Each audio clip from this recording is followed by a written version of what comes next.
In respect to the word of God అందరూ ఒకసారి లేచి నిలబడి దేవుని వాక్యాన్ని చదువుకుందాం. అందరూ కూడా లేచి నిలబడండి, మీ గ్రంథాలు మీ చేత పట్టుకోండి. 106వ కీర్తన తెరవండి. అందరూ కూడా బైబిల్ గ్రంథాన్ని తెరిచి 106వ కీర్తన 4-5 వచనాలు అందరం కలిసి చదువుకుందాం.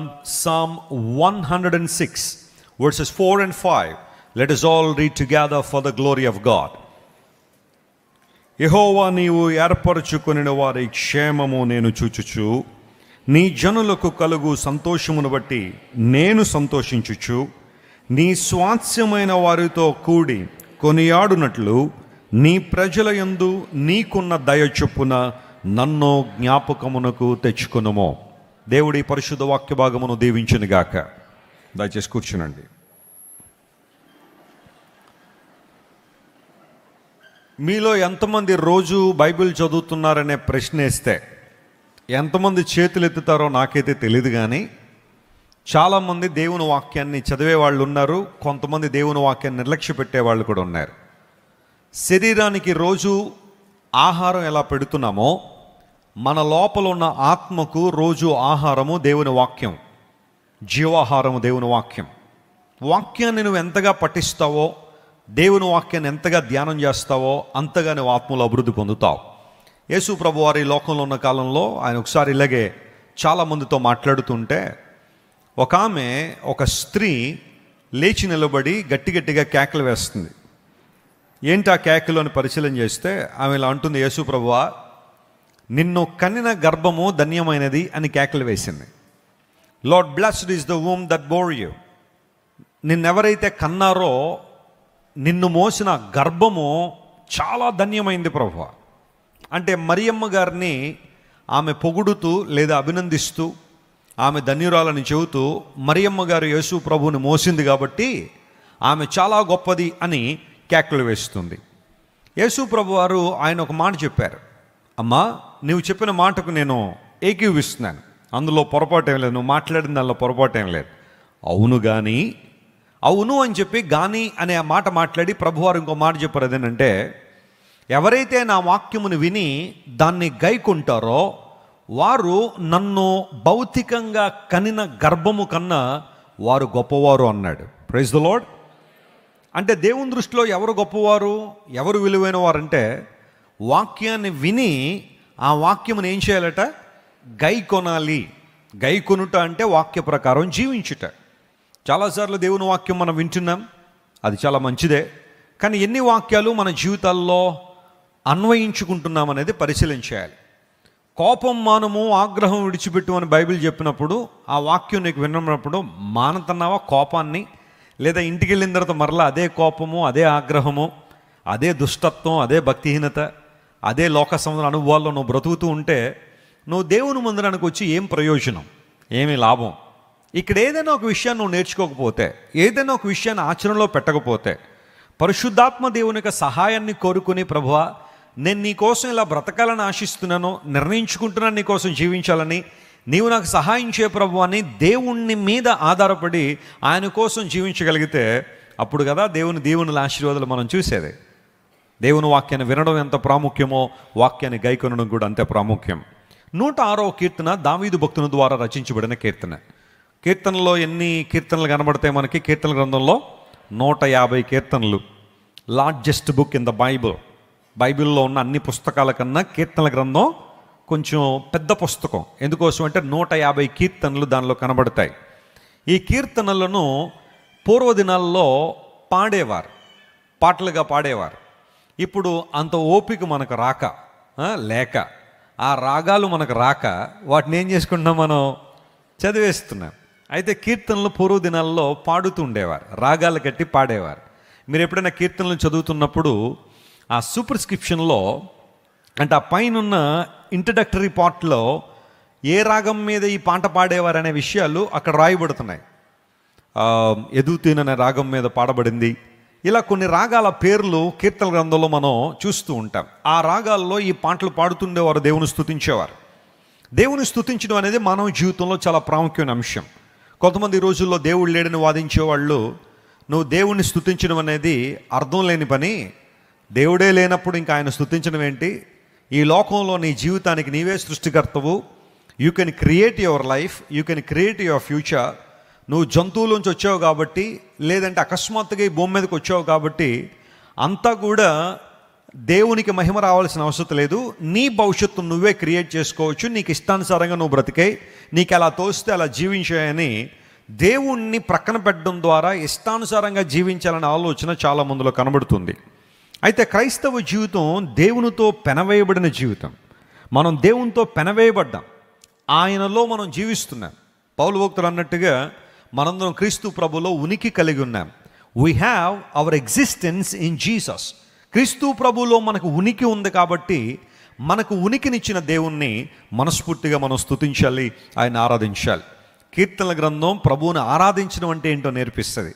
జాగ్రత్తగా ఒక్కొక్క మాట చదువుతుంటే మన జీవితానికి ఆ మాటలు అన్వయించుకోవచ్చు.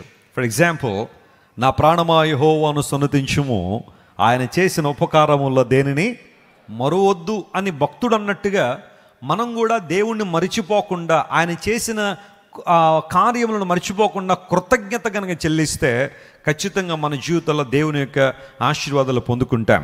ప్రపంచంలో చాలామంది ఎన్నో రీసెర్చ్లు చేస్తూ ఉంటారు, లేదా సర్వేలు కూడా చేస్తూ ఉంటారు, చాలామందిని అబ్జర్వ్ చేస్తూ ఉంటారు. యూనివర్సిటీల్లో ఇలాంటి పనులు ఎక్కువగా జరుగుతుంటాయి. వాళ్ళు ఏం చేస్తుంటారంటే ప్రపంచవ్యాప్తంగా చాలామందిని కలిసి కొన్ని రకాల ప్రశ్నలు కొంతమందిని అడగడం ద్వారా కొన్ని స్టడీస్ వారు చేస్తూ ఉంటారు. అందులో రీసెంట్గా ఒక స్టడీ ఏం చెబుతుంది అంటే, కృతజ్ఞత కలిగిన వాడట ఆరోగ్యంగా బ్రతుకుతున్నాడట.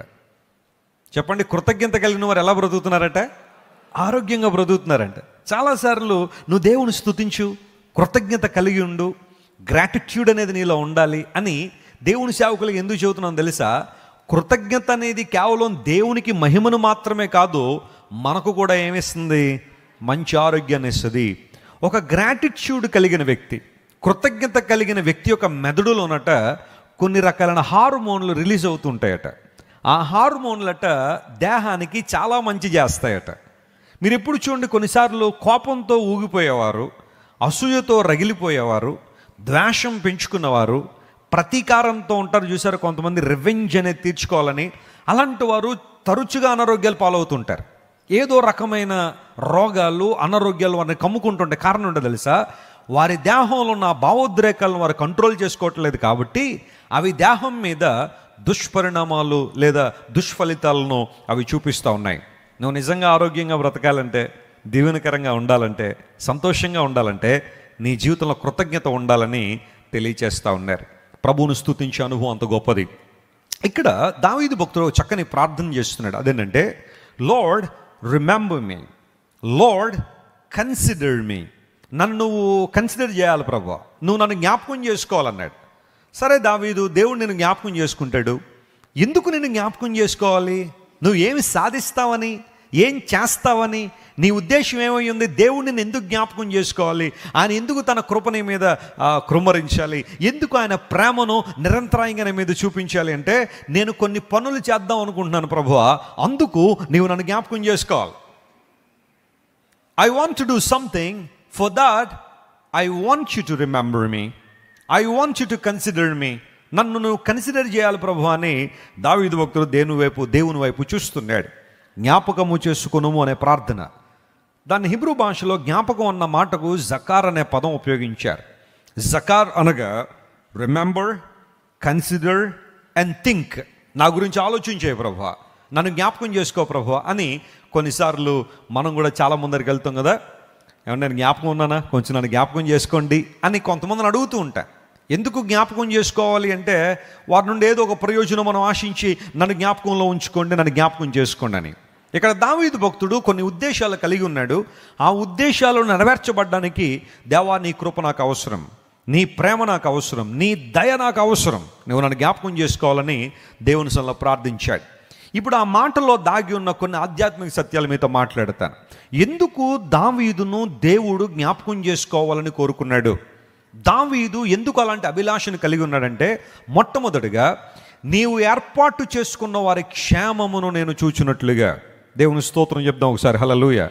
దేవా, నీవు నన్ను ఎందుకు జ్ఞాపకం చేసుకోవాలంటే, నీవు ఏర్పరచుకున్న నీ ప్రజల యొక్క క్షేమాన్ని నేను చూడాలని ఆశిస్తున్నాను.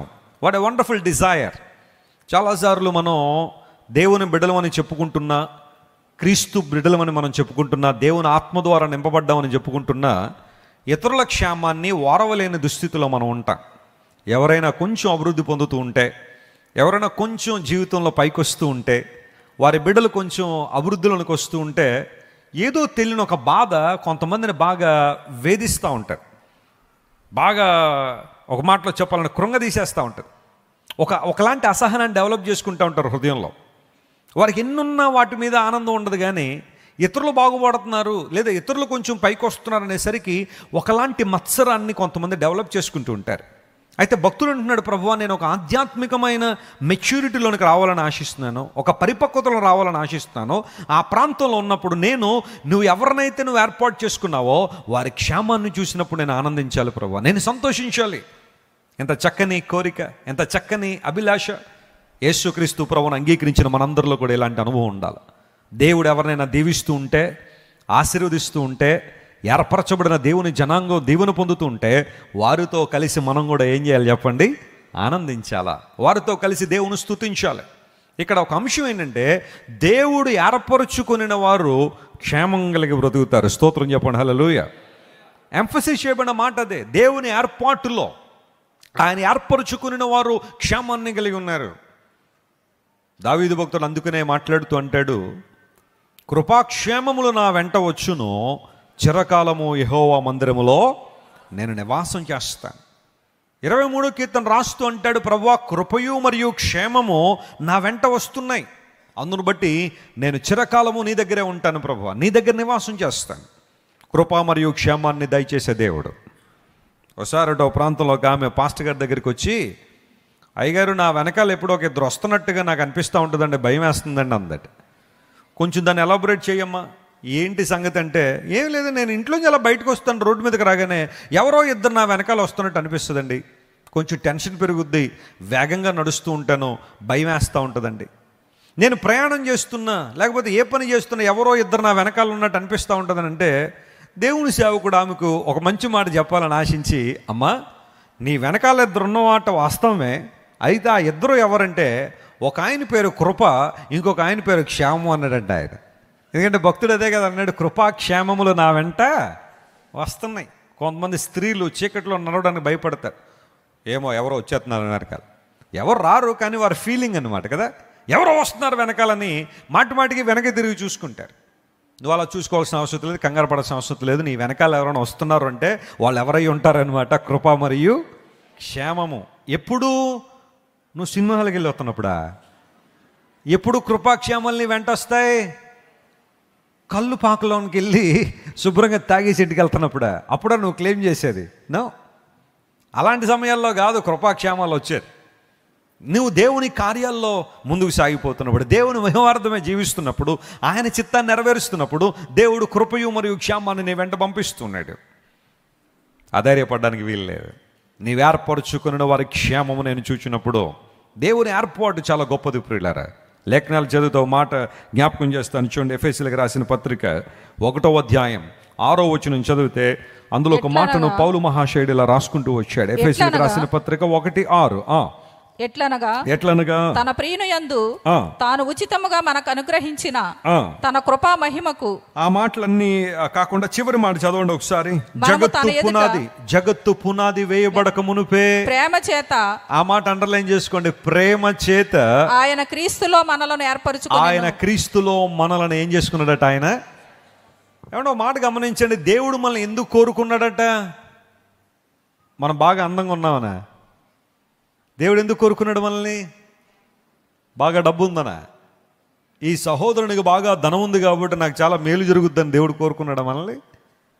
లేదా బాగా జ్ఞానం కలిగిన వారు అని దేవుడు మనల్ని ఎంపిక చేసుకున్నాడా?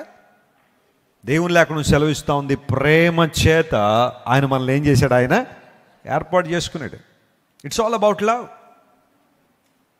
ప్రేమ కలిగిన దేవుడు మనల్ని ఏర్పాటు చేసుకున్నాడని బైబిల్ సెలవిస్తూ ఉంది. పౌలు మహాశయుడు ఆధ్యాత్మిక ఆశీర్వాదాల గురించి మాట్లాడుతున్నాడు. ఎఫెసీయులకు రాసిన పత్రిక 1వ అధ్యాయాన్ని మీరు క్షుణ్ణంగా చదివితే 3వ వచనంలో అంటాడు, దేవుడు మనకు పరసంబంధమైన ఆధ్యాత్మిక ఆశీర్వాదాలు మన మీద కృమ్మరించాడని. ఓ ప్రశ్న అడుగుతున్నాను, మిమ్మల్ని అందరినీ జాగ్రత్తగా గమనించండి. యేసు ప్రభు దగ్గరికి మొదట మనం ఆధ్యాత్మిక దీవెనల కోసం రావాలా లేదా శారీరక దీవెనల కోసం రావాలా?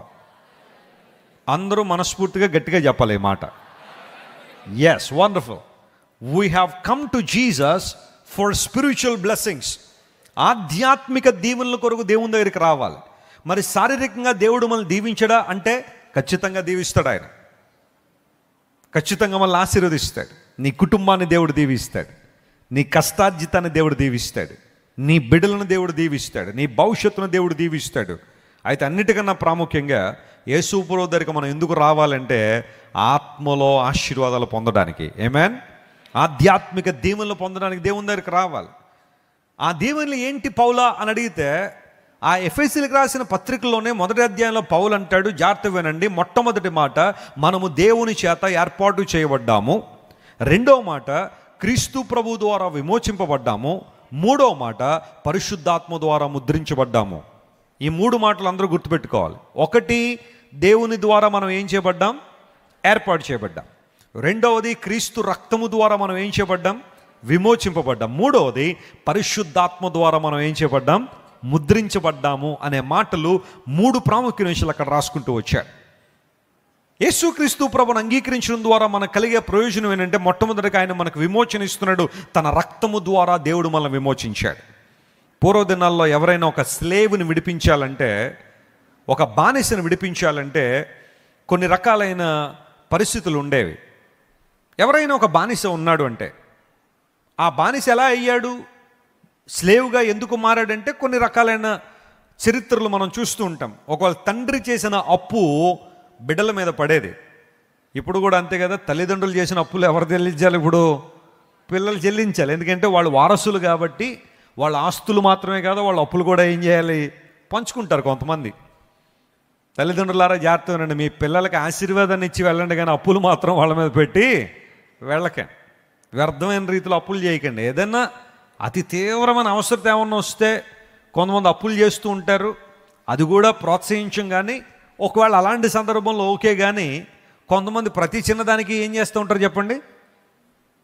ఉదయం లేవగానే పక్కింటి పిన్నిగారి దగ్గరికి కాఫీ పొడి కొంచెం అప్పు ఇవ్వండి, ఉప్పు కొంచెం అప్పు ఇవ్వండి, పప్పు కొంచెం అప్పు ఇవ్వండి, ఇంకా అది ఇవ్వండి ఇదేనని చెప్పి ఇంకా జీవితం అంతా ఏదో ఒక అప్పు తీసుకోవడమే. వ్యర్థమైన రీతిలో అప్పులు చేయకండి అనవసరంగా. ఓ పూట తినడం అన్నా మానేసేయండి, పర్లేదు. పస్తన్న ఉండిపోండి, పర్లేదు. కానీ అప్పులు చేసి మాత్రం ఇబ్బందులు పడకండి. నెలాఖరికి వచ్చేసరికి వడ్డీలు కట్టేసరికి ఆ పరిస్థితి అంతా వేరుగా ఉంటుంది. కొంతమంది విపరీతమైన ప్రెషర్, ఒత్తిడి. ఎందుకోసం? వడ్డీలు కట్టాలా? భయంకరమైన పరిస్థితులు. ఈ రోజుల్లో ఏమన్నా మామూలుగా ఉన్నాయి వడ్డీలు? మొన్న ఎవరో చెప్తున్నారు, 100కి పెద్ద ఏం కాదండి, 10 రూపాయలేనని అంటున్నాడు ఆయన. 100కి ఎంత అంట? 10 రూపాయలు వడ్డీ అంటే ఇంక ఏం బతుకుతారు ఆ అప్పులు తీసుకున్న వాళ్ళు అనిపిస్తూ ఉంటుంది. బ్యాంకులు కూడా వడ్డీ ఇస్తూ ఉంటే రూపాయిన్నర, అది సహజమే కావచ్చు. కానీ మరీ ఎక్స్ట్రీమ్గా కొన్నిసార్లు వ్యర్థమైన రీతిలో అప్పులు చేయకండి అనవసరంగా. తర్వాత బాధలు పడకండి. మీ పిల్లల్ని ధన్యవంతులుగా చేయండి, కానీ అప్పులు పాలు చేయకండి మీరు. పూర్వదినాల్లో ఎవరైనా స్లేవ్గా మారినవాడు, బానిసగా మారినవాడు విడుదల పొందాలంటే ఆ విడుదల చేసేవాడు ఆ వ్యక్తికి సమీప బంధువుడై ఉండాలి, ఏ క్లోజ్ రిలేటివ్ అయి ఉండాలి. రెండవది, ఆ సమీప బంధువు అతన్ని విడిపించడానికి ఇష్టపడాలి. We had to agree to deliver him. ఆ వ్యక్తిని విడిపించడానికి ఇష్టం ఉండాలి. సమీప బంధువులు చాలామంది ఉంటారు, కానీ అందరికీ ఇష్టం ఉండకపోవచ్చు నువ్వు విడుదల పొందడం. మూడవది, ఒకటి సమీప బంధువుడై ఉండాలి, రెండవది సమీప బంధువుడు ఒప్పుకోవాలి అంటే ఇష్టపడాలి, మూడవది సమీప బంధువుడు ఆ వ్యక్తికి తగ్గ వెలను ఏం చేయాలా? చెల్లించాలా.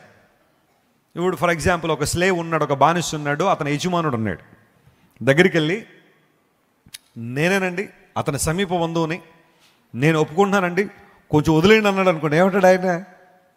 నువ్వు సమీప బంధువు అయితే నాకేంటే, వదిలేయడానికి నువ్వేం కట్టాలి? ఆ వెల చెల్లించాలా. నువ్వు సమీప బంధువే, నేను కాదంటలేదు. I truly agree that you are a close relative, but where is the money, where is the price? ఈ వ్యక్తిని విడుదల చేయడానికి కావలసిన ధనం ఏది అని అడుగుతాడు. ఆ ధనం తర్వాత చూద్దామండి, నేను సమీప బంధువుని వదిలేండి అంటే వదలడు. అతనికి కావలసిన వెలను చెల్లించాలి. గమనించండి ప్రియులారా, యేసు ప్రభు వారు సిలువలో మనందరి కోసం మరణించి మన వెలను చెల్లించాడని బైబిల్ సెలవిస్తూ ఉంటే ఆయన చేసిన పని ఏంటో తెలుసా? క్రీస్తు ప్రభు మనందరికీ సమీప బంధువు అయిన దేవుడు. హల్లెలూయా. ఆయన మనకు సమీపముగా వచ్చినంతగా ఈ లోకంలో మరెవరూ సమీపంగా రాలేదు. ఆల్రెడీ క్రిస్మస్ సీజన్లోకి మనం ఎంటర్ అయ్యాం. డిసెంబర్ మాసం అనేసరికి క్రిస్మస్ అనే మాట చాలా ఎక్కువగా వినబడుతుంటుంది. అయితే క్రీస్తు ప్రభువును ఆరాధించడం ఒక నెలకే పరిమితం చేయమని నేను చెప్పట్లేదు. క్రైస్తవ జీవితంలో అనుదిన ప్రక్రియ యేసు ప్రభువును ఆరాధించడం. ఈ క్రిస్మస్ మాసంలో చాలా ఎక్కువగా మనం వినే మాటలు కొన్ని ఉంటాయి. ఆ మాటలన్నీ కూడా మనం ఆలోచన చేస్తూ ఉంటే కొన్ని సందర్భాల్లో యేసు ప్రభు వారు ఎందుకు ఈ లోకానికి వచ్చారు, ఆయన ఎందుకు పశువుల తొట్టులో పరుండబెట్టబడి ఉన్నాడు, ఆయన మనందరి కోసం ఎందుకు ఈ లోకానికి వచ్చారంటే మన క్రయధనాన్ని చెల్లించి మనందరికీ విడుదల చేయడానికి యేసు ప్రభు ఈ లోకానికి వచ్చారు. ఆ ప్రక్రియలో ఆయన మనకు దగ్గరగా వచ్చినంతగా ఈ లోకంలో మరెవరూ మనకు దగ్గరగా రాలేదు. సత్రంలో వారికి స్థలము లేనందున యేసు ప్రభువుని తీసుకెళ్ళి ఎక్కడ పరుండబెట్టారు? పశువుల తొట్టులో పరుండబెట్టారని లూకాసు వార్త 2వ అధ్యాయంలో 7వ వచనంలో ఆ మాట చూస్తాం కదా. మరియా యోసేపులు బెత్లెహేముకు వస్తారు. అక్కడ సత్రాల్లో స్థలం లేదట. అందును బట్టి మరియా యేసు ప్రభువుకు జన్మనిచ్చిన తర్వాత ఆయన బట్టికలు ఎక్కడ పెట్టింది? పశువుల తొట్టెలో పెట్టింది. యేసు ప్రభు పశువుల తొట్టెలో పరుండబెట్టబడి ఉన్నాడు. ఆయన పశుశాలలో జన్మించాడు అనే మాట డైరెక్ట్గా బైబిల్లో లేకపోయినా పశువుల తొట్టులో పరుండబెట్టబడ్డాడంటే పశువుల తొట్టు ఎక్కడ ఉంటుంది? బెడ్రూమ్లో ఉంటుందా? కొంతమంది ఈ రోజుల్లో ఇదేదో గొప్ప మర్మంలాగా, ఇంకా బైబిల్ గ్రంథంలో ఇంకా ఇంకా ఇంకా ఆ మర్మాన్ని మించిన మర్మం లేదన్నట్టుగా ఎవరు చెప్పారు యేసుప్రభు పశువుల శాలలో పుట్టాడని అని ప్రశ్నించే వాళ్ళు కొంతమంది ఉన్నారు. యేసుప్రభు పశువుల శాలలో పుట్టలేదు అన్నువంటే జాగ్రత్తగా గమనించాను, దానికి రెఫరెన్స్ అన్న చూపించాలిగా బైబిల్లో. పశువుల తొట్టి ఎక్కడ ఉంటుంది? పశువుల శాలలో ఉంటుంది. ఇప్పుడు మన ఇల్లు ఉందండి, బెడ్ ఎక్కడ ఉంటుంది? బెడ్రూమ్లో ఉంటుంది. బాత్రూంలో ఉంటుందా? బాత్రూంలో ఉండదు. బెడ్రూమ్లో బెడ్ ఉంటుంది. పశువుల తొట్టి ఎక్కడ ఉంటుంది? పశువుల శాలలోనే ఉంటుంది. అందును బట్టే కొన్నిసార్లు బైబిల్ కొంచెం లోతుగా ధ్యానించాలి. కొన్ని విషయాలు మనకు అర్థం కానప్పుడు కొన్ని విషయాలు జాగ్రత్తగా గమనించాలి. మేంజర్ అనే మాట కదా, మేంజర్ అనగా పశువుల తొట్టే. Jesus was placed in a manger. అయితే ఆ మేంజర్ అనే మాట గ్రీకు భాషలో ఫ్యాట్నే అనే పదం వాడారు. ఫ్యాట్నే అనే పదం. ఆ పదం ఇంకెక్కడైనా బైబిల్లో ఉందా అంటే లూకాసు వార్త 13వ అధ్యాయంలో ఒక చోట ఉంటుంది. అదేంటంటే ఎవరికైనా మీకు ఎద్దైనా గాడిదైనా కనుక ఉంటే గాడి యొద్ద నుండి దాన్ని విప్పి తీసుకెళ్ళి దానికి నీళ్లు పెట్టరా విశ్రాంతి దినానా అని యేసుప్రభు ప్రశ్నించారు. ఆ గాడి యొద్ద అనే మాట అక్కడ కూడా అదే పదం వాడారు, ఫ్యాట్నే అనే పదం వాడారు. అంటే ఆ గాడి యొద్ద అంటే పశువులు కట్టే స్థలం అని అర్థం. అది పశువులు ఉంచే స్థలం. ఇప్పుడు పశువులు ఉంచే స్థలాన్ని ఏమంటారు చెప్పండి? చెప్పండి. పశువులు పాక అంటారు. అందులో పెద్ద రీసెర్చ్ ఏం కావాలా? పశువులు ఎప్పుడు కూడా వైట్ హౌస్లో ఉండవు కదా అమెరికాలో. పశువుల శాలలో పశువుల తొట్టులో యేసు ప్రభు జన్మించాడు. ఆయన అక్కడ ఉంచబడ్డాడు. మళ్ళీ జన్మించాడంటే పశువుల శాలలో ఎలా జన్మిస్తాడు? మరియమ్మ గారు జన్మనిచ్చిన తర్వాత తీసుకెళ్ళి ఎక్కడ పెట్టారు? అందుకని డైరెక్ట్గా పశువుల శాలలో కనరు కదా, పశువుల తొట్టెలో. యేసుక్రీస్తు ప్రభు పశువుల తొట్టెలో ఎందుకు పరుండబెట్టబడ్డాడంటే జాగ్రత్త వినండి, ఆయన అందరికీ అందుబాటులో ఉన్న దేవుడు. స్తోత్రం చెప్దాం, హల్లెలూయా. యేసు ప్రభు పుట్టిన తర్వాత మొట్టమొదటిగా ఆయన దర్శించుకున్నది ఎవరు? గొల్లలు అనకూడదు, బైబిల్ ఉందా మాట? గొర్రెల కాపరులు అనే మాట కదా. గొర్రెల కాపరులు అనే మాట వాడడం చాలా మంచిది. గొర్రెల కాపరులు వాళ్ళు యేసు ప్రభుని దర్శించడానికి వచ్చారు.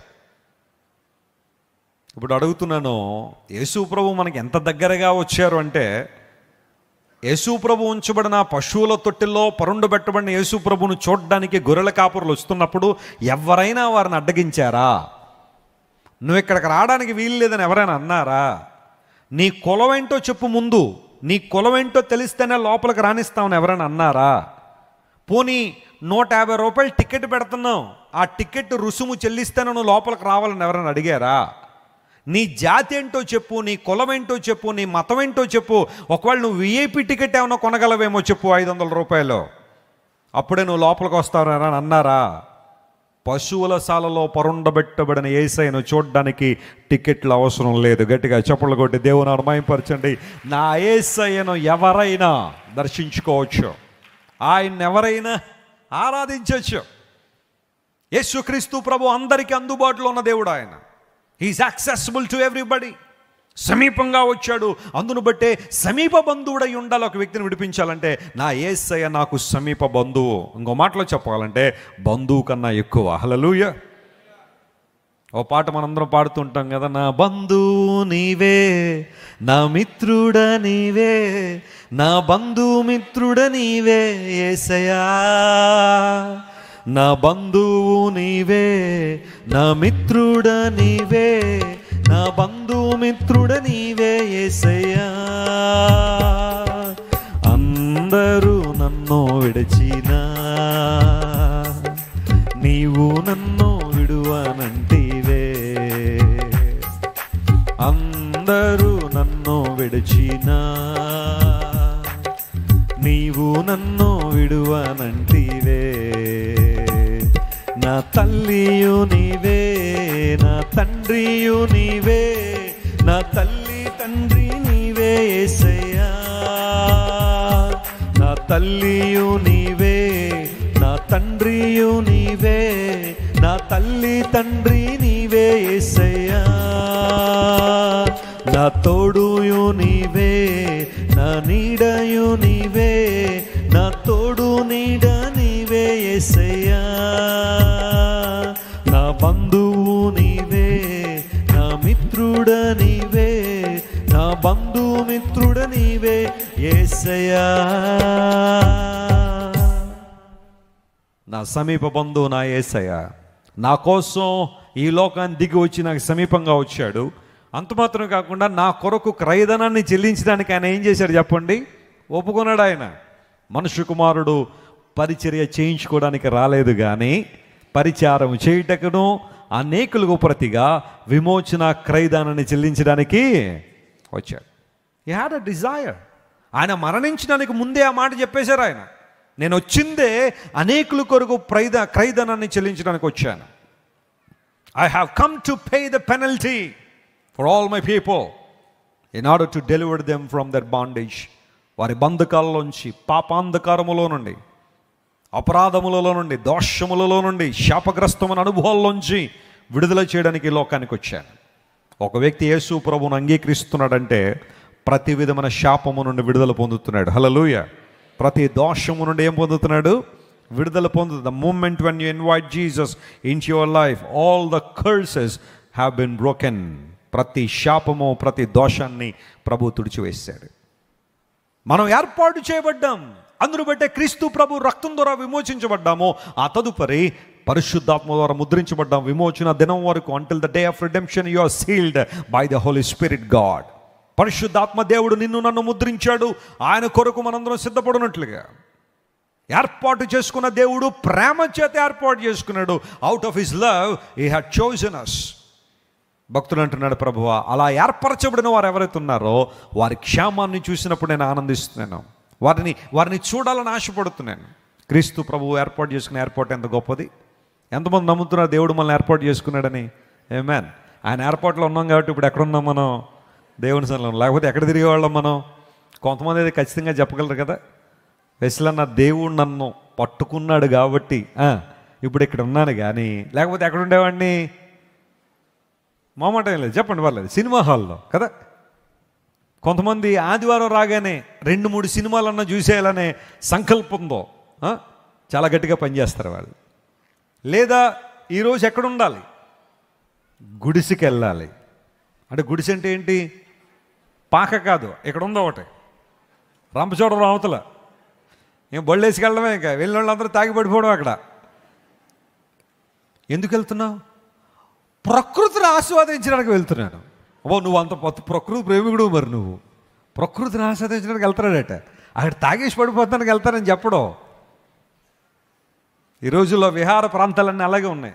నేను అరకు వ్యాలీలో ఉన్నాం. అరకు వ్యాలీలో దేవుని వాక్యం చెప్పడానికి వెళ్తుంటే వస్తున్నారు యవనస్తులు బళ్ళు మీద ముగ్గురు ఎక్కేసి. ఏంటా పరిస్థితి అంటే, మరి కొంతమంది అక్కడ ఉన్న బొర్రా గుహలు అవి చూడడానికి మంచి ఉద్దేశంతో వచ్చేవాళ్ళు ఉన్నారేమో, కానీ చాలా మట్టుకు ఏంటంటే వచ్చేటప్పుడు బ్యాగుల నిండా కావాల్సిన ఏం చేస్తారు చెప్పండి? మోసుకొచ్చేవాళ్ళు. ప్రభువు మనలను పిలిచాడు కాబట్టి, ఆయన మనల్ని ఏర్పాటు చేసుకున్నారు కాబట్టి దేవుని సన్నిధిలో ఆయన ఆరాధించడానికి ఇప్పుడు మనం లేకపోతే మనం ఉండే స్థలాలేంటి? కొంతమంది బహుశా షికారులకు, కొంతమంది రకరకాల ఫంక్షన్లకు, కొంతమంది షాపింగ్లకు, కొంతమంది వేరే వేరే చోట్లకు, వ్యర్థమైన స్థలాలకు, కొంతమంది ఎక్కడ నలుగురు కూర్చుని ఏం మాట్లాడుకున్నా, రాజకీయాల గురించి ఏం చర్చించుకుంటున్నారా, ప్రజల గురించి ఏం మాట్లాడుతున్నారా అనే ప్రాంతాలకు వెళ్ళిపోయే అవకాశాలు ఉండేవి. కానీ క్రీస్తు రక్తం ద్వారా విమోచింపబడ్డాం కాబట్టి దేవుని సంఘంలో మనం ఉన్నాం. హల్లెలూయ. ఆయన ఆరాధించడానికి, దేవుని స్తుతించడానికి, ఆయన ముఖ దర్శనం చేయడానికి మనందరం దేవుని సన్నిధికి వచ్చాం. ఏర్పరచుకున్న వారు దేవుడు ప్రేమ ద్వారా మనల్ని ఏర్పాటు చేసుకున్నాడు. Why God I chosen us. దేవుడు ఎందుకు మనల్ని ఏర్పాటు చేసుకున్నాడు? ఎలా ఏర్పాటు చేసుకున్నాడంటే ప్రేమ ద్వారా ఏర్పాటు చేసుకున్నాడు. ఎందుకు ఏర్పాటు చేసుకున్నాడంటే యేసు ప్రభు వారే స్వయంగా మాట్లాడారు ఆ మాటను. ఆ మాట కూడా మీకు జ్ఞాపకం చేస్తాను. చూడండి, యోహాను సువార్త 15వ అధ్యాయం దగ్గరికి వస్తే అందులో రాయబడిన మాటను ఒక్కటి మనం జ్ఞాపకం చేద్దాం. అందరూ కూడా యోహాను సువార్త 15వ అధ్యాయము, ఈసారి చూడండి 16వ వచనం చదువుతున్నాను. 15:16. మీరు నన్ను ఏర్పరచుకొనలేదు గాని మీరు నా పేరట తండ్రిని ఏమి అడుగుదురో, చూడండి, మీరు నా పేరున తండ్రిని ఏమి అడుగుతారో అది ఆయన మీకు అనుగ్రహించినట్లు, అవి ఆయన మీకు అనుగ్రహించినట్లుగా మీరు వెళ్ళి ఫలించుటకును. ఆ మాట అండర్లైన్ చేసుకోండి. మీరు వెళ్ళి ఫలించుటకును. ఏం చేయాలట? మనందరం ఫలించాలట. మీరు వెళ్ళి ఫలించుటకును, మీ ఫలము నిలిచియుండుటకును. ఆ ఫలము ఎలా ఉండాలంటే నిలిచి ఉండే ఫలాన్ని ఫలించాలని నేను మిమ్మల్ని ఏం చేశాను? ఏర్పరచుకొని. ఎంత చక్కని మాట అండి యేసయ్య పలికారు. ఆయన మిమ్మల్ని ఏర్పాటు చేయడంలో నాకు ఒక ఉద్దేశం ఉంది, మిమ్మల్ని పిలుచుకోవడంలో నాకు ఉద్దేశం ఉంది. మీరు నా ప్రజలుగా, నా స్వకీయ జనాంగంగా, నా సొత్తైన ప్రజలుగా ఉండడానికి ఒక ఉద్దేశం ఉంది. అదేనంటే మీరందరూ వెళ్ళి ఏం ఫలించాలా? ఫలము ఫలించాలి. ఆ ఫలము నిలిచి ఉండాలనే నేను మిమ్మల్ని ఏర్పాటు చేసుకున్నాను. క్రైస్తవ జీవితం ఫలములు కలిగిన జీవితం. ఫలములు లేని జీవితం దేవునికి మహిమ రాదు. ఒక చెట్టు, మనం ఒక మొక్కను నాటిన తర్వాత చెప్పండి అది ఏమవుతుంది? చెట్టు అవుతుంది. నేను చెట్టు నాటానంటే చెట్టు ఎవరు నాటరు, ముందు ఏమి నాడతారు? మొక్క నాడతారు. అదేమైద్ది? చెట్టు అవుతుంది. ఆ చెట్టు నాటడంలో వారి ఉద్దేశం ఏమై ఉంటుంది చెప్పండి? దాని ఫలములు ఏం చేయాలని? తినాలని. ఒక మామిడి చెట్టు నాటామనుకోండి, అది ఎన్ని సంవత్సరాలైనా ఫలములు రావట్లేదు అనుకోండి, ఏం చేస్తాం? దాన్ని తీసేస్తాం, నరికి వేస్తాం. ఎందుకోసం? దానికోసం చాలా ప్రయాసపడుతున్నానండి, నీళ్లు పెడుతున్నానండి, ఎరువు వేస్తున్నానండి, ఆ ప్లేస్ అంతా కూడా దానికోసం కేటాయించి చాలా చక్కగా పరిచర్య చేస్తున్నా అదేం ఫలించట్లేదు, ఫలాలు ఫలించట్లేదు. అందును బట్టి ఆ చెట్టు నాకు ఉపయోగకరంగా లేదని నరికి వేసేవాళ్ళు కొంతమంది ఉంటారేమో. ఒక జామ చెట్టు నాటినప్పుడు ఆ పండ్లు ఫలించాలని కోరుకుంటారు. ఒక అంజూరపు చెట్టు నాటినప్పుడు దాని ఫలముల కోసం ఎదురు చూస్తారు. ఒక ఒలీవ చెట్టు నాటినప్పుడు ఆ పండ్లు రావాలని చాలామంది చూస్తూ ఉంటారు. దేవుడు అంటున్నాడు, నేను మిమ్మల్ని ఎందుకు ఏర్పాటు చేసుకున్నానంటే మీరు కూడా ఏం ఫలించాలా? ఫలములు ఫలించాలి. ఫలములు లేని జీవితం దేవునికి మహిమను తీసుకురావట్లేదు. ఉన్నాయా ఫలాలు నీలో? దేవుడు ఆశిస్తున్నప్పుడు ఫలములు ఫలించే వ్యక్తిగా నీవు ఉన్నావా? ఒక ఫ్రూట్ఫుల్ లైఫ్ నువ్వు లీడ్ చేస్తున్నావా? లేదా ఒక బ్యారన్ ట్రీలా ఉండిపోయావా? ఒక మొద్దు వారిన ఒక చెట్టు వలె ఉండిపోయావా? ఫలములు లేని జీవితం. పరిశుద్ధాత్మ దేవునితో సహవాసం మనం చేయగలిగితే, ఆత్మ దేవునితో మనం సహవాసం చేస్తున్నప్పుడు ఆత్మఫలాన్ని ఫలిస్తామని బైబిల్లో రాయబడింది. ఆత్మఫలాన్ని ఫలించినప్పుడే మన ద్వారా దేవునికి ఏముంది చెప్పండి? మహిమ, ఘనత, ప్రభావాలు. ఆత్మఫలంలో మొట్టమొదటి ఫలం ఏమి రాయబడింది చెప్పండి? గలతీ 5:22 మాట మనకు తెలుసు కదా. ఆత్మఫలం ఏదనగా మొట్టమొదటిగా ప్రేమ. అసలు స్టార్టింగే ప్రేమ.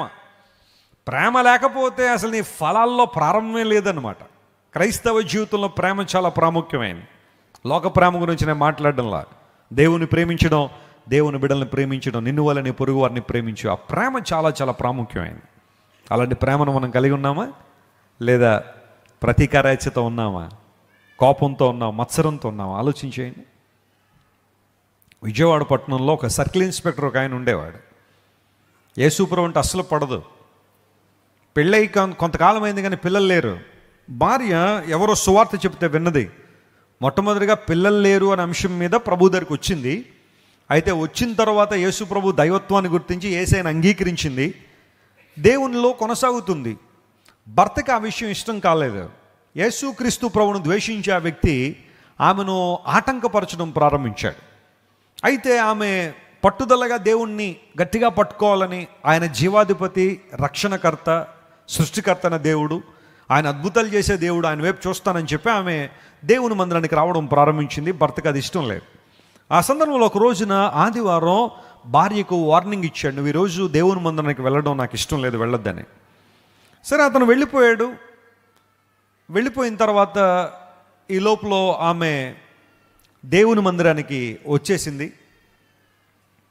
ఈయన మళ్ళీ ఇంటికి వచ్చాడు. వచ్చేసరికి భార్య ఇంట్లో లేదు. వెంటనే దేవుని మందిరానికి వెళ్ళిందని గుర్తించాడు.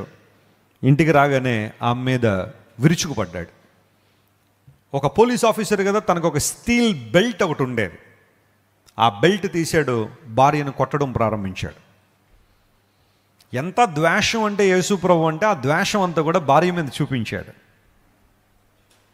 సుకుమారంగా ఉన్న తన భార్యను ఆ స్టీల్ బెల్ట్తో కొడుతూ ఉంటే శరీరం అంతా తెగిపోయింది, ఎక్కడికక్కడ దెబ్బలు, రక్తం చిమ్మేస్తుంది.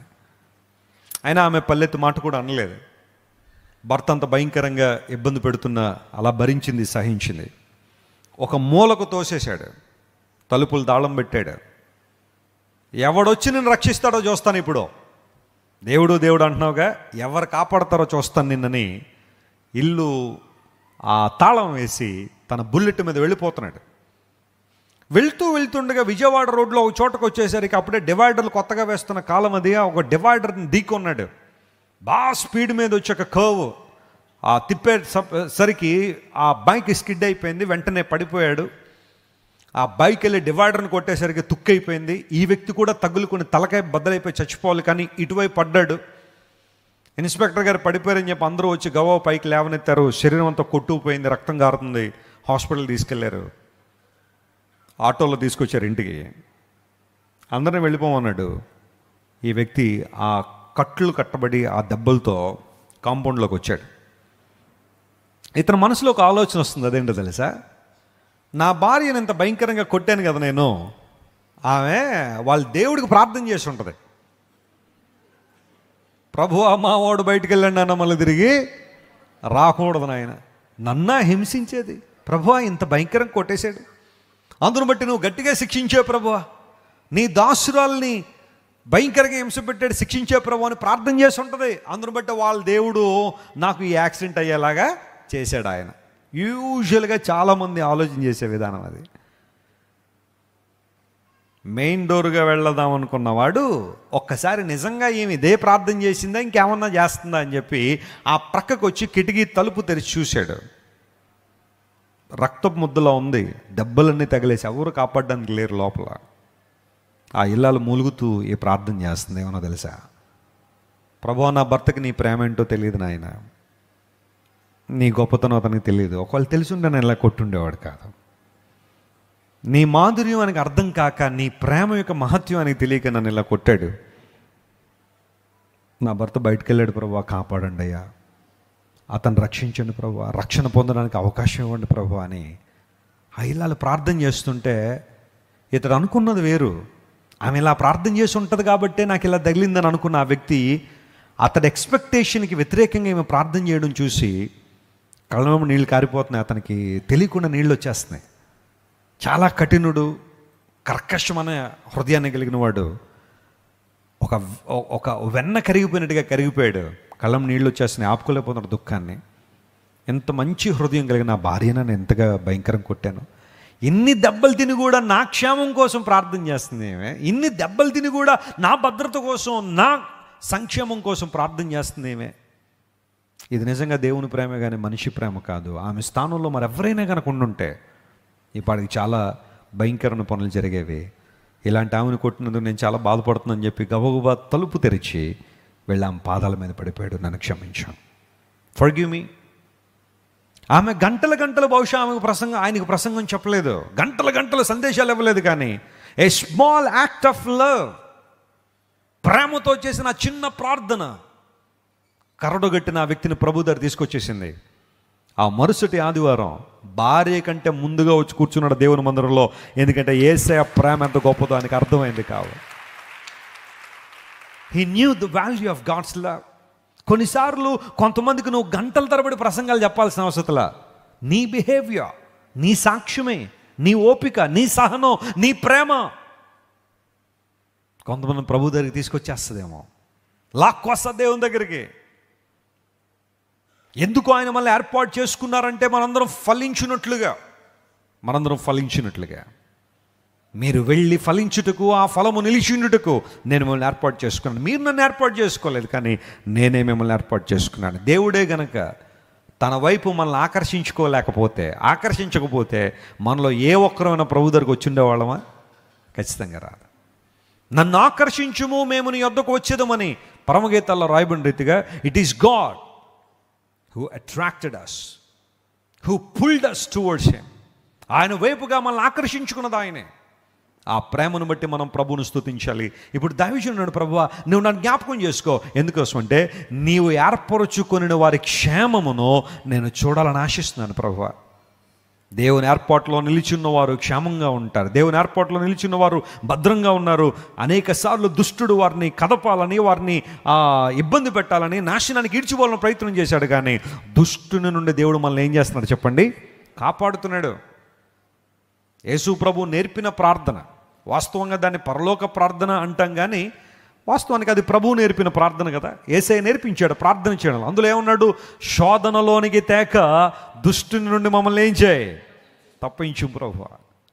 ఎన్నిసార్లు మా దేవుడు మన జీవితంలో తప్పిస్తూనే ఉన్నాడు. ఆయన మనల్ని భద్రపరుస్తూనే ఉన్నాడు, ఆయన బలపరుస్తున్నాడు. ఎంత గొప్ప దేవుడు ఆయన. నేను అనుకుంటాను చాలా విషయాలు మన నోటీసులో కూడా రాకపోవచ్చు. దేవుడు వాటిని ఏం చేశాడు చెప్పండి? వాటిని తప్పించేశాడు. అందును బట్టి నేటికి మనం సజీవులుగా ఉన్నాం. కొన్నిసార్లు అనుకుంటూ ఇదంతా నా బలం అండి, నా శక్తి, నా జ్ఞానం అండి. కాదు, కొన్నిసార్లు నీకు తెలియకుండానే దేవుడు చాలా కీడులు ఏం చేశాడు? ఆయన తప్పించాడు. కాబట్టే చాలామంది నీ గురించి పన్నాగములు పన్నుతున్నప్పుడు, కుట్రలు పన్నుతున్నప్పుడు నీకు తెలియకుండానే దేవుడు వాటిని నిర్వీర్యం చేశాడు. కాబట్టి నేటికి మనం సజీవుల లెక్కలో ఉన్నాం. దేవుణ్ణి ఆరాధించగలుగుతున్నాం, ఆయన స్తుతించగలుగుతున్నాం, ఆయన సన్నతించగలుగుతున్నాం. ఆయన ఏర్పరుచుకున్న వారి క్షేమమో, దేవుడు నీ క్షేమాన్ని ఇస్తాడు. అనేక సార్లు దావీదు శత్రువుల చేతిలో పడి నాశనం కావలసిన సమయాలు ఎన్నో ఉన్నాయి. సౌలు శత్రువు అయిపోయాడు. ఎంత భయంకర శత్రువు అంటే దావీదును ఇబ్బంది పెట్టడానికి, దావీదును నాశనం చేయడానికి సౌలు అన్ని మార్గాలు ఉపయోగించుకున్నాడు. అన్ని మార్గాలు. అందులో మార్గం ఏంటో తెలుసా? తన కూతురు నుంచి పెళ్లి చేశాడు. ఎవరికి? మరి ఇందులో కూడా పన్నాగం ఉందా, కుట్ర ఉందంటే ఉంది. యవన కాలంలో దావీదుకి సౌలు గారు తన కుమార్తెనిచ్చాడు, మీకాలుని. మీకాలును దావీదుకి ఇచ్చి పెళ్లి చేయడంలో సౌలు యొక్క ఉద్దేశం ఏంటో తెలుసా? మీకాలు ద్వారా ఎవరిని పట్టుకోవాలని? దావీదుని పట్టేసుకోవాలని. ఒకనొక సందర్భంలో దావీదు మీకాలు గారితో ఉన్నాడు, భార్యాభర్తలు కదా, కలిసి స్పెండ్ చేద్దామని వచ్చాడు. వచ్చేసరికి వీరిద్దరు గదిలో ఉండగానే బయట సౌలు పంపించిన దూతలు వచ్చేసారు. వాళ్ళు ఈ విషయం ఎవరికి తెలిసింది? దావీదుకి తెలిసింది, మీకాలుకి తెలిసింది. మీకాలు కొన్ని విషయాల్లో దావీదు కొంచెం సహాయం చేసింది. ఎప్పుడైతే వాళ్ళు దూతలు వచ్చేసారో, సౌలు దూతలు బయట ఉన్నారో, వీళ్ళిద్దరూ భార్యాభర్తలు లోపల ఉన్నారు, తప్పించబడాలనే ఆశ దావీదుకు ఉంది. వెంటనే మీకాలు ఏం చేసిందో తెలుసా? కిటికీలోంచి దింపేసిందంట. ఎవరిని? ఇగో మా డాడీ మెసెంజర్లు పంపించాడు దూతల్ని, వాళ్ళు వచ్చింది ఎవరి కోసం? నీ కోసమే. It's a trap. నిన్ను చంపేయడానికి వచ్చారు, అయితే నువ్వు బ్రతకాలి. ఇదిగో కిటికీలోంచి దిగి వెళ్ళిపోనగానే మరి మీకాల ఉన్న బలం ఎంత గొప్పదో చూడండి. దావీదు గారిని మెల్లగా ఏం చేసింది? కిటికీలోంచి దింపేసింది. స్త్రీలు ఏదైనా అనుకున్నారంటే చేస్తారు వాళ్ళు కదా. చాలా మంచి లక్షణం మీలో ఉంటుంది. కాపాడాలనుకుంటే కాపాడతారు, బుక్ చేసేయాలంటే చేసేస్తారు. అందులో ఇబ్బంది ఏం లేదు. స్త్రీలు ఏదైనా సాధించగలరు కదా. సరే, వెంటనే దావీదు గారిని ఏం చేసింది? కిటికీలోంచి దింపేసింది. మరి ఇప్పుడు దూతలు వచ్చినప్పుడు మరి ఎలా మ్యానిపులేట్ చేసిందంటే, ఆ మంచం మీద వాళ్ళ గృహదేవత ఏదో ఉందట, ఆ దేవతను పట్టుకొచ్చి మంచం మీద పెట్టేసి దుప్పటి కప్పేసి ఆ తల దగ్గర మేకతోలు పెట్టేసింది. ఒక మనిషి పడుకున్నట్టుగానే ఉంది. దావీదు గారు వెళ్ళిపోయారు. ఈ లోపల దూతలు లోపలికి వచ్చారు. ఎక్కడా అంటే అక్కడ అంది. వెంటనే మంచం దగ్గరికి వచ్చారు. బహుశా నేను అనుకుంటాను, ఎవడు కలపకంటారా, దావీదు గారు నిద్రపోతున్నట్టు తీసుకెళ్ళిపోదాం అని చెప్పి ఓడలా ఎత్తుకునేసరికి ఎవరు లేరు అక్కడ. దావీదు లేడు. సౌలుకి తెలిసింది, మీ కుమార్తె పంపించేసిందని దావీదు గారిని. కొంచెం మీకు వ్యతిరేకంగా ఉంది నీ కుమార్తె అనగానే సౌలు అడిగాడు, ఏమ్మా మేకాలు ఏమైందమ్మా, నీ ద్వారానైనా దావీదును పట్టేసుకుందామని కదా ప్లాన్ చేశాను నేను, మరి ఏం చేశావంటే మీకాలు కొంచెం తప్పించుకుంది. ఏమని, నన్ను గనక పంపించకపోతే నన్ను చంపేస్తానన్నాడు డాడీ, అందును బట్టికి తప్పలేదు, ఏమనుకోద్దంది. సౌలు ఎన్ని రకాలుగా దావీదును పట్టుకోవాలని ప్రయత్నం చేశాడు, ప్రతి పాసిబుల్ వేని ఉపయోగించుకున్నాడు. విచిత్రం ఏంటో తెలుసా, ప్రతి పన్నాగ నుండి దేవుడు దావీదుని కాపాడాడు. దేవుడు నా మనస్తోత్రం కలరుగాక. హల్లెలూయా. ఎంత గొప్ప దేవుడు ఆయన. నిన్ను నన్ను కాపాడే దేవుడు, భద్రపరిచే దేవుడు, బలపరిచే దేవుడు, తన ఏర్పాటు చేసుకున్నవారు తన క్షేమాన్ని దేవుడు ఇచ్చాడు. దేవుని సంకల్పంలో దావీదు ఇశ్రాయేలును పరిపాలన చేయాల్సిన బాధ్యత దావీదు మీద ఉంది కాబట్టి దావీదును అన్ని విషయాల్లో భద్రపరిచి ఇశ్రాయేలు చరిత్రలో ఎన్నడూ మరిచిపోలేని ఒక గొప్ప రాజుగా దేవుడు దావీదును నిలబెట్టాడు. హల్లెలూయా. అడుగడుగునా శ్రమలు ఎదుర్కొన్న దావీదు అనేక మందికి ఆశీర్వాదకరంగా మారాడు. ఒకవేళ ఈరోజు నీవు కూడా నీ కుటుంబ సభ్యుల ద్వారా శ్రమను ఎదుర్కొంటున్నావా, నీ బంధువులు స్నేహితుల ద్వారా శ్రమ ఎదుర్కొంటున్నావా, నువ్వు పనిచేస్తున్న స్కూల్లో తోటి టీచర్ల ద్వారా శ్రమను ఎదుర్కొంటున్నావా, నువ్వు పనిచేస్తున్న యూనివర్సిటీలో నీ స్టాఫ్ ద్వారా శ్రమ ఎదుర్కొంటున్నావా, ధైర్యంగా ఉండే దేవుని బిడ్డ, దేవుని వైపు చూడు. ఆ శ్రమలన్నీ కూడా నిన్ను ఒకరోజున ఉన్నతమైన స్థానంలో నిలబెట్టే ఆశీర్వాదాలుగా మారబోతున్నాయి. హల్లెలూయా. దేవుడు ప్రతి శాపాన్ని ఆశీర్వాదంగా మార్చడానికి సామర్థ్యం కలిగినవాడు ఆయన. ఆయన వైపు చూడగలవా? ఏర్పరచుకున్న వారి క్షేమాన్ని చూడాలని నేను ఆశపడుతున్నాను. ప్రభు మనల్ని ఏర్పాటు చేసుకున్నాడు, మనందరం ఫలించినట్లుగా. రెండో మాట మన జాగ్రత్త గమనిస్తే 106వ కీర్తనలో దావీదు భక్తుడు అంటున్నాడు, ఒకటి నీ ప్రజల క్షేమాన్ని చూసి నేను చూడాలనుకుంటున్నాను. రెండవది అక్కడ రాయబడిన మాట, నీ జనులకు కలుగు సంతోషమును బట్టి నేను కూడా ఏం చేయాలా? సంతోషించాలి ప్రభు. వారి క్షేమాన్ని నేను చూడాలని ఆశపడుతున్నాను. రెండవది వారికి కలిగే సంతోషం. ఈ మాట నాతో చెప్పండి, దేవుని ప్రజలకు కలిగే సంతోషము. ఇప్పుడు ప్రశ్న అడుగుతాను, జాగ్రత్త వినండి. మనకు అతి ఎక్కువగా సంతోషం ఇచ్చే స్థలం ఏంటి? ఎక్కడ మనం ఆనందించగలుగుతున్నాం? ఎక్కడ మనం సంతోషం ఉంది? బహుశా కొంతమందికి లోకానుసారమైన సంతోషాలను ఆధారంగా చేసుకుంటున్నారేమో, లోక సంబంధమైన విషయాల్లో ఆనందించడం వారికి బాగా ఇష్టమేమో, కానీ రక్షించబడిన వ్యక్తికి దేవుని సన్నిధిలోనే ఏముంది చెప్పండి? నిజమైన సంతోషం, నిజమైన ఆనందం అక్కడే ఉంది. లోకంలో చాలా పనులు మనం చేయొచ్చేమో కానీ అవి మనకు శాశ్వతమైన ఆనందాన్ని ఇవ్వవు. కానీ రక్షించబడిన విశ్వాసి దేవునిలోనే తన ఆనందాన్ని ఏం చేయాలి? వెతుక్కోవాలి. పౌలు భక్తుడు అందుకని అన్నాడు, రిజాయిస్ ఇన్ ద లార్డ్. ఎల్లప్పుడూ ప్రభునందు ఏం చేయండి? ఆనందించండి. ఆ మాట ఒక్కసారి కాదు, ఫిలిప్పీలకు రాసిన పత్రికలో 2 సార్లు ఉపయోగించాడు ఆ మాట. ప్రభునందు ఆనందించండి, ప్రభునందు ఆనందించండి. ఏంటి పౌలా, ఎందుకంత ఆనందించమని చెబుతున్నావంటే, పౌలు అన్నాడు, క్రీస్తులో లభించే ఆనందం శాశ్వతమైన ఆనందం. క్రీస్తులో లభించే సంతోషం శాశ్వతమైన సంతోషం. ఇలాంటి విషయాల్లో ఆనందిస్తున్నామా, సంతోషిస్తున్నామా? తండ్రి గారు చెబుతూ ఉంటారు, ఒక ఆమె తన బంధువులందరినీ పిలిచి ప్రతి ఏటా 3 రోజులు మీటింగ్స్ పెట్టేదట. వారి బంధువుల్లో చాలామంది ఇంకా యేసు ప్రభువును అంగీకరించాల్సిన వారై ఉన్నారు, సత్యాన్ని తెలుసుకోవాల్సిన వారై ఉన్నారు, యేసు ప్రభు మాధుర్యాన్ని గమనించాల్సిన వారై ఉన్నారు, రక్షకుడు ఎందుకు ఈ లోకానికి వచ్చారో ఆ విశిష్టమైన సువార్తను తెలుసుకోవాల్సిన వారు ఉన్నారు. వారందరినీ పిలిచి సంవత్సరానికి 3 రోజులు దేవుని వాక్యం వినిపించారు. నాన్నగారు ప్రతి ఏటా వెళ్ళి అక్కడ సువార్త ప్రకటించేవారు. 300 మంది బంధువుల్ని 3 రోజులు పోషించాలంటే చిన్న విషయం అండి. వారందరికీ అకామిడేషను, ఫుడ్డు, ట్రావెలింగ్ అన్నీ ఇచ్చి మీరు రండి, పర్వాలేదు, వచ్చి వినండి అంతే దేవుని మాటలు. ఆ మాటలు మిమ్మల్ని బ్రతికిస్తాయి, మిమ్మల్ని జీవింపజేస్తాయి. ఆ 3 రోజులకి ఆ కాలంలోనే కొన్ని వేల రూపాయలు ఆమె ఖర్చు పెట్టేది. బహుశా ఆమె ఫిక్స్డ్ డిపాజిట్లోనో షేర్ మార్కెట్లోనో వేసుకుని ఉంటే 3-4 సంవత్సరాలకు డబ్బులు అయ్యేవేమో డబ్బులు. కానీ ఆమె దేవుని కొరకు వాడాలని నిర్ణయించుకుని సువార్త ప్రకటించబడాలని ఆలోచన చేసి సేవకులను పిలిచి 3 రోజులు దేవుని వాక్యం బోధిస్తూ ఉంటే చాలామంది అంటూ ఉండేవారు, అమ్మా ఏంటమ్మా నీకు ఈ పిచ్చి పట్టేసింది, ఇంత డబ్బు ఖర్చు పెడుతున్నావు, 300 మంది బంధువులు పోషించడం చిన్న విషయమా? మన ఇంటికి ఎవరైనా తెలియకుండా 3 బంధువులు వచ్చేసారనుకోండి, సడన్గా మొదటి రోజు బాగానే చూసుకుంటాం, రెండో రోజు పిల్లల్ని పంపిద్దాం. దేనికోసం అంటే అందరూ ఎలా ఉంటారని కాదు, కొంతమంది పిల్లలు వెళ్ళి మీరు ఎప్పుడు వెళ్తారు అని అడుగుతారు. ఆ ప్రశ్న వెనకాల ప్రోత్సాహం ఎవరిదనమాట? ఒరే వెళ్ళరా, ఎప్పుడు వెళ్తారా కనుక్కుంటారా. కొంతమంది తెలియక అడిగేవాళ్ళు ఉంటారు పిల్లలు, కొంతమంది తెలిసి అడిగేవాళ్ళు ఉంటారు. ఇంటి ముందు వేప చెట్టు మీద కాకి అరిసిందనుకోండి, కొంతమంది ఏమంటారు, చుట్టాలు వస్తున్నారా. ఇంటి ముందు చెట్టు మీద కాకి కావు కావు కావు కావు అని అరుస్తూ ఉంటే చుట్టాలు వస్తున్నారని. ఒక ఆయన అన్నాడట, కాకి అరిస్తే చుట్టాలు వస్తారు, చుట్టాలు వెళ్ళిపోవాలంటే ఎవరు అరవాలి, ఇంట్లో భార్య అరవాలి, అప్పుడు చుట్టాలు వెళ్ళిపోతారు కదా.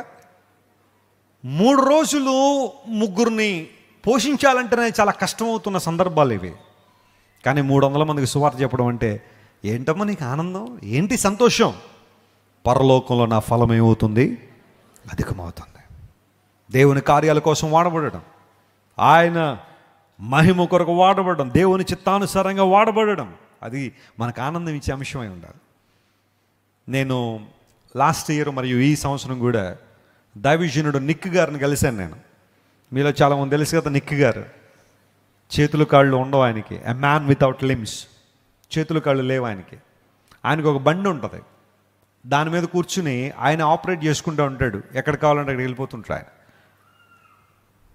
విమాన ప్రయాణాలు చేస్తారు, ఎక్కడెక్కడికో ప్రయాణం, ఈరోజు ఒక స్టేట్లో ఉంటే రేపు మరొక స్టేట్లో దేవుని వాక్యం అందిస్తుంటారు. ఎవరో తీసుకొచ్చి ఆయన బల్ల మీద పెడతారు, దేవుని వాక్యం చెప్పేసి మళ్ళీ వెళ్ళిపోతుంటాడు ఆయన. He is very busy, quite busy. ఆయా సందర్భాల్లో నేను మొన్న అమెరికాలో ఆయన కలుసుకుని మాట్లాడుతున్నప్పుడు, బ్రదర్ ఇంత విస్తృతంగా తిరుగుతూ ఉంటారు, ఎప్పుడు మీకు అలసట రాదా అని అడిగాను. ఎందుకంటే ఆయా సందర్భాల్లో నేను తిరుగుతున్నప్పుడు ఈ ప్రయాణాలని చాలామంది అడుగుతుంటున్నాను, వెస్లీ గారు ఈరోజు ఒక దేశంలో రేపు ఇంకో దేశంలో 13 రోజుల్లో 12 దేశాలు తిరగడం అంటే చిన్న విషయం, ఎక్కడి నుండి వస్తుందని మీకు ఆ ఓపికని. అయితే అన్నీ బాగుండి నేను తిరుగుతున్నాను, ఆయనకి చేతులు కాళ్ళు లేకపోయినా తిరుగుతున్నాడు ఆయన. నేను అదే అడిగాను ఆయన, బ్రదర్ మీకు ఎప్పుడు అలసట రాదా అంటే ఒక స్మైల్ ఇచ్చి, ఆయన ముఖంలో ఎప్పుడు చిరునవ్వే. నాకు చేతులు కాళ్ళు లేవన్న బాధ ఎప్పుడు ఉండదు ఆయనకి. ఆ చిరునవ్వుతో ఆయన చెప్పిన మాట ఏంటో తెలుసా, ఈ లోకంలో దేవుని పనులో ఉన్నంత ఆనందం మరెక్కడ నాకు లేదు. హల్లెలూయా. యువతను ప్రోత్సహించడంలో ఆనందం మరెక్కడా లేదు. చైనా దేశంలో ఆయన ఒక్కసారి వాకింగ్ చెప్పడానికి వెళ్తే 7 లక్షల మంది ప్రజలు కూర్చున్నారంట ఆయన ముందు. దేవుని నామమున స్తోత్రం కలుగును గాక. 7 లక్షల మంది ప్రజలు, అనేక మంది యవన బిడ్డలు, వాళ్ళందరూ కూడా ఆ ప్రాంతంలో 7 లక్షల మందికి దేవుని సువార్తను, దేవుని మాటను ఆయన ప్రకటించారు. ఎంత ఎంత గొప్ప విషయం అది. ఈరోజు మనకు అన్నీ ఉన్నా ఏదో దుఃఖం. కొంతమంది చూడండి, ఎప్పుడు చూసినా ఆరిపోయిన బల్బులాగా ఉంటుంది ఆ ఫేస్, ఏదో విచారం అన్నమాట, ఐహిక విచారాలు.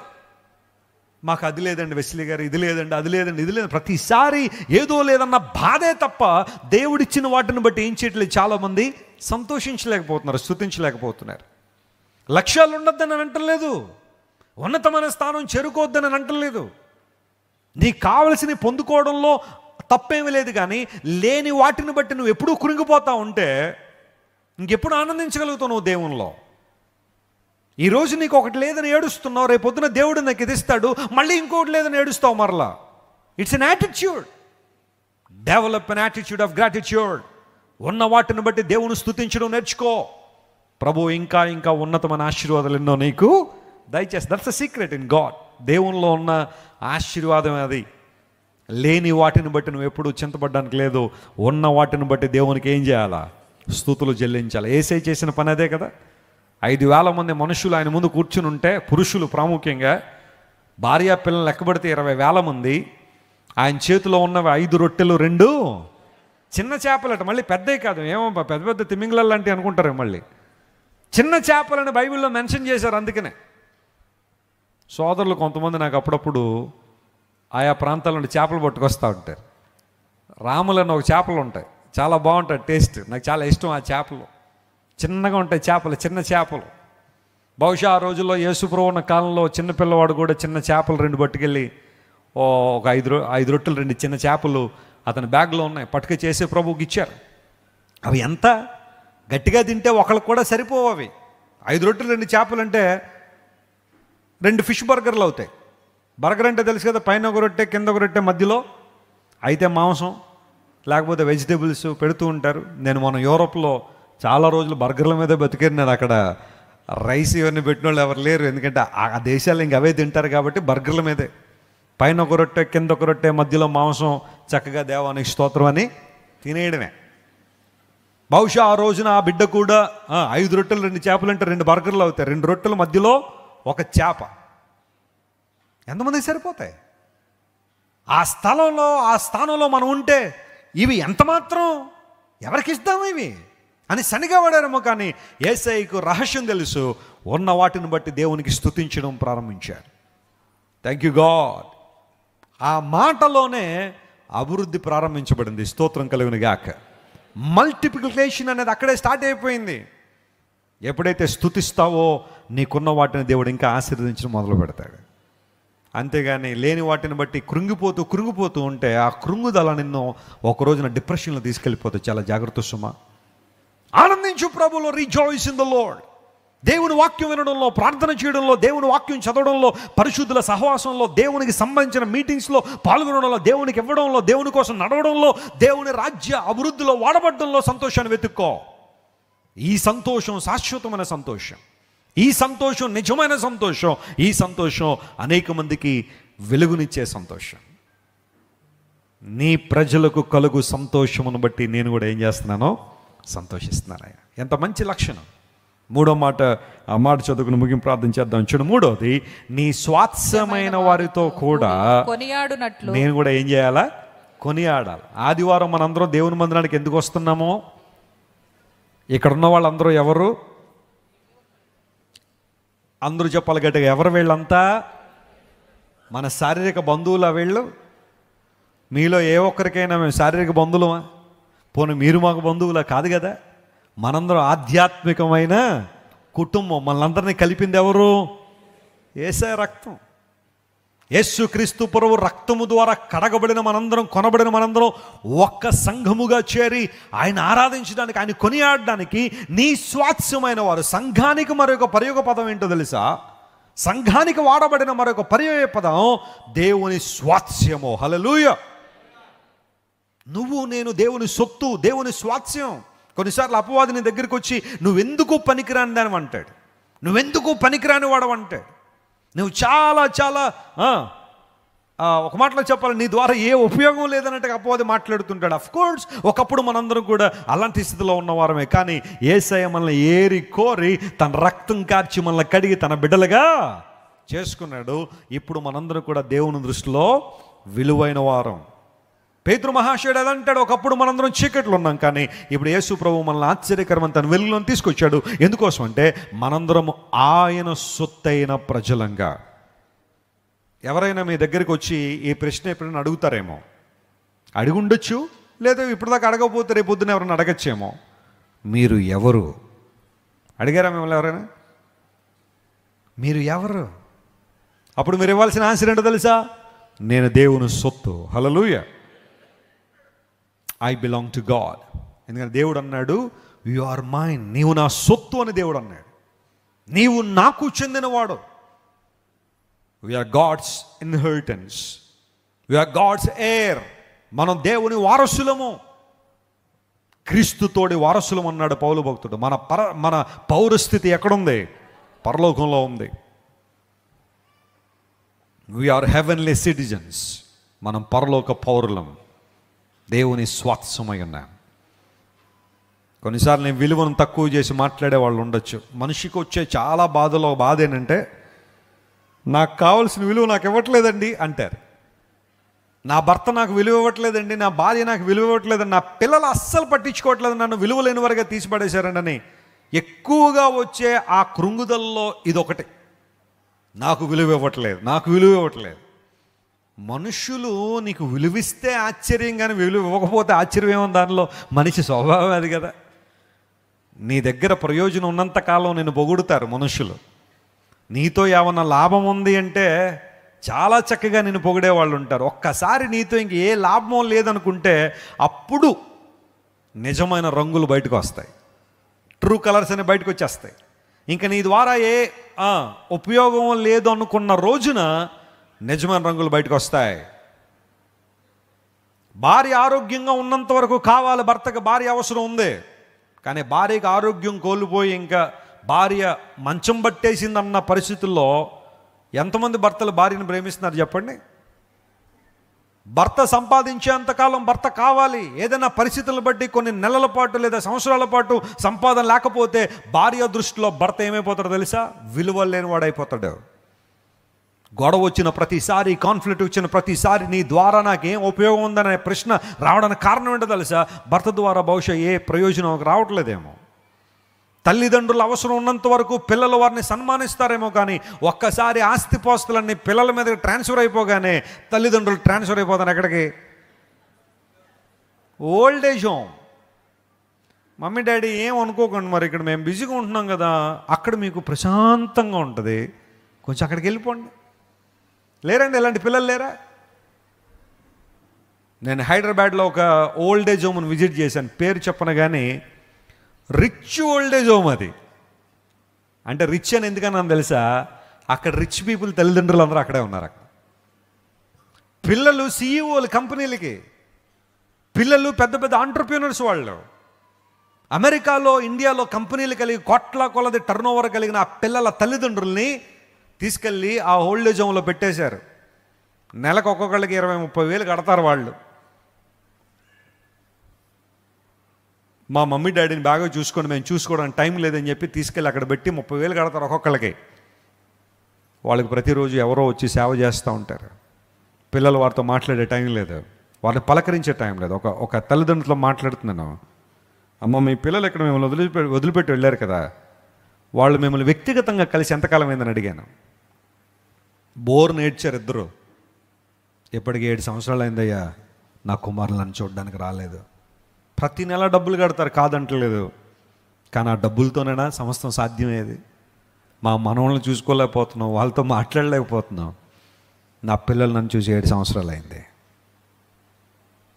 ఆ కుమారుడు ఏంటి, అతని పరిస్థితి ఏంటని చూస్తే చాలా పెద్ద కోటీశ్వరుడు, విపరీతమైన డబ్బు ఉంది, చాలా ప్రయాణాలు చేస్తాడు, కానీ తల్లిదండ్రులను చూసే సమయం మాత్రం అతనికి లేదు. విలువ లేని వారం అయిపోయామయ్యా, మా బిడ్డలు మమ్మల్ని పట్టించుకోవట్లేదు. నీతో ప్రయోజనం ఉన్నంత కాలమే నీకు విలువ, ప్రయోజనం లేకపోతే నీకు విలువ లేదు. కానీ నా యేసయ్య మనకిచ్చే విలువ ఎంత గొప్పదో తెలుసా? ఆయన మన కోసం ఎప్పుడు ప్రాణం పెట్టాడో తెలుసా? మనం ఇంక నువ్వు పాపులమై ఉండగానే. హల్లెలూయా. నీ ద్వారా నా ద్వారా ఏ ప్రయోజనం లేని ఆ సమయంలోనే యేసయ్య మన కోసం ప్రాణం పెట్టి తన ప్రాణప్రదంగా మనల్ని ప్రేమించాడు, విలువ కలిగిన వారుగా మనల్ని మార్చాడు. నమ్మిన వారు గట్టిగా చప్పట్లు కొట్టి యేసయ్యను మహిమపరచండి. You are so so so valuable in the sight of God. Don't underestimate your self. నిన్ను నువ్వు ఎప్పుడూ తగ్గింపుల్లో చూడాల్సిన అవసరం లేదు, తక్కువగా చూడాల్సిన అవసరం లేదు. తగ్గించుకోవడం వేరు, తక్కువగా చూడడం వేరు. ప్రభు నిన్ను కొనుక్కున్నాడు, తన రక్తం పెట్టి విలువ కలిగి వ్యక్తి ఉన్నావు, దేవుని స్వాస్థ్యమై ఉన్నావు. ఎప్పుడు మర్చిపోవద్దు ఇది. ప్రజల్ని నిందిస్తున్నారా, నువ్వు దేవుని స్వాస్థ్యమని గుర్తుపెట్టుకో. ప్రజల ఒపీనియన్స్ నీ గమ్యాన్ని నిర్దేశించు. ఎప్పుడు కూడా ప్రజల యొక్క ఇంప్రెషన్లో నీ గమ్యాన్ని నిర్దేశించట్లేదు. It is God who has a great plan and purpose. నీ పక్షాన గొప్ప ఉద్దేశాన్ని కలిగిన దేవుడు, నిన్ను లేవనెత్తడానికి ఇష్టపడుతున్న దేవుడు, నిన్ను అనేక మంది ముందు సాక్షార్థంగా నిలబెట్టాలని ఇష్టపడుతున్న దేవుని ముందు ప్రజల ఒపీనియన్లను పట్టించుకోవాల్సిన అవసరం లేదు. ధైర్యంగా నిలబడు ప్రభు కోసం. ప్రతిరోజు ప్రార్థించే దేవుని వైపు చూడు. ప్రభు నన్ను హెచ్చించేది, నన్ను బలపరిచేది నీవని దేవునికి చేతులు నీ జీవితాన్ని అప్పగించుకున్న రోజున నీ స్వాస్థ్యముతో కూడి నేను కొనియాడాలి. నేను దేవుని స్వాస్థ్యమును ఎప్పుడు మర్చిపోవద్దు. దేవుడు తన స్వాస్థ్యమును కాపాడుకుంటాడట. ఆమేన్. తన స్వాస్థ్యాన్ని ఏం చేస్తాడు చెప్పండి? ఇప్పుడు మనకు చెందిన వస్తువులను మనం కాపాడుకుంటామా లేదా? ఖచ్చితంగా కాపాడుతాం. బస్సులో వెళ్తున్నప్పుడు బస్సు కొంచెం బాగా ఊగిపోయి వస్తువులన్నీ కింద పడిపోతుంటే ఫస్ట్ ఎవరికి తీసుకుంటాం? అందరికీ తీసి పెడతాం మనం. ముందు మనం తీసుకెళ్ళి జాగ్రత్తగా హ్యాండ్ బ్యాగ్లో పెట్టేసి నేనంతా సేఫ్గా ఉన్నాను కదా, అప్పుడు పిటిగారు ఏమైనా సహాయం చేయమంటారు అప్పుడు అడుగుతారు. నీ స్వాస్థ్యాన్ని నువ్వు కాపాడుకుంటున్నావే, దేవుడు తన స్వాస్థ్యాన్ని కూడా ఏం చేస్తాడు? ఆయన కాపాడుకుంటాడు. ఒకరోజు రాబోతుంది, తన సంఘాన్ని తనతో ఉంచడానికి తీసుకెళ్తున్నాడు యేసయ్య. రాబోతున్న ఉగ్రత నుండి, 7 ఏండ్ల మహాశ్రమ నుండి, భయంకరమైన ప్రళయము నుండి, పంచభూతములు మిక్కుటమైన వేండ్రంతో లయమైపోయే రోజు ఒకటి రాబోతుంది. దానికి గాని ఎన్నో సూచనలు జరుగుతున్నాయి. ఆ ప్రళయ దినాన, ఆ భయంకరమైన సమయంలో తన సంఘాన్ని, తన స్వాస్థ్యాన్ని కాపాడుకోవడానికి మేఘారూఢుడై రాబోతున్నాడు నా యేసయ్య. నేడో రేపో మధ్యాకాశంలోకి రాబోతున్న యేసయ్య తన సంఘాన్ని కాపాడుకోవడానికి నిన్ను నన్ను తన స్వాస్థ్యంగా ఎంచుకున్న దేవుడు తనతో తన రాజ్యంలో ఉంచడానికి దేవుడు తీసుకెళ్ళబోతున్నాడు. ఆయన నమ్మిన వారు స్తోత్రం చెప్దాం. హల్లెలూయా.